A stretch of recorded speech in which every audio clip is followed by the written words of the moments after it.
Bonjour tout le monde, bienvenue au Vidéojournal. Un vidéojournal qui commence en direct aujourd'hui devant la statue de Louis Riel, derrière l'Assemblée législative, où je vous le montre, il y a peut-être une bonne centaine de personnes qui sont rassemblées aujourd'hui pour célébrer le fait que plus tard cet après-midi sera introduit à l'Assemblée législative un projet de loi pour reconnaître officiellement Louis Riel comme le premier ministre de la province, un titre honorifique, c'est quelque chose qu'avait promis le nouveau premier ministre Wab Kinew, une façon selon lui là, de célébrer la vie, le travail qu'a fait Louis Riel, mais aussi de reconnaître tout son travail, de corriger une portion de l'histoire aussi. Bien entendu, pour les Métis ici, l'idée, c'est vraiment, comme je le disais, de corriger ça, de célébrer, de reconnaître le travail qu'ils ont eu, Louis Riel, mais aussi tous ceux qui ont participé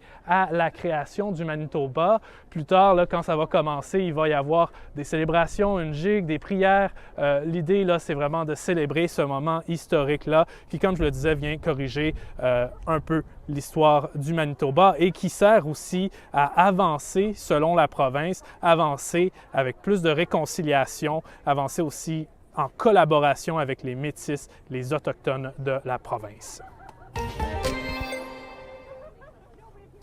Ailleurs dans l'actualité, le gouvernement affirme avoir pris des mesures immédiates pour renforcer l'effectif de l'hôpital Grace après le décès d'un patient dans le couloir de la salle d'urgence.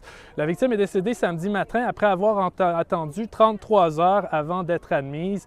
Uzoma Azagwara, qui est ministre de la Santé au Manitoba, indique avoir fait venir du personnel supplémentaire à l'hôpital de Grace. Cela inclut des infirmières, des professionnels paramédicaux et des aides-soignantes.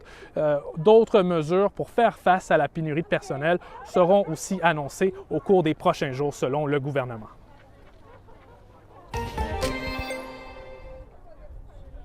Et ailleurs dans l'actualité, pour terminer, je vous emmène tout de suite à La Fourche où on a introduit aujourd'hui les huttes de réchauffement qui seront installées plus tard sur le long de la sentier de la rivière Nestawaya, sur la rivière Rouge et la rivière Assiniboine. Cette année, les abris viennent d'un peu partout dans le monde, à Oklahoma, aux États-Unis, à Zurich, en Suisse. Et comme à l'habitude, il y en a une qui a été élaborée par l'Université du Manitoba. Et aussi, cette fois-ci, il y en a une qui vient des élèves de l'école d'immersion Saint-Avila à Winnipeg. Les élèves étaient très excités aujourd'hui de pouvoir présenter leur design à la communauté et ont bien hâte de le voir construit sur la rivière. Tu entres par ici et cette section ici, c'est un hexagone avec des pièces de bois. Et ici, c'est un octogone des mêmes pièces de bois. Et ici, c'est le cœur et ça va être fait des mâts pour patiner. On a pensé de l'idée du castor parce que ça représente l'île de la Tortue et le Canada et les personnes indigènes. C'est vraiment excitant qu'on va le bâtir et c'est une opportunité une fois dans la vie.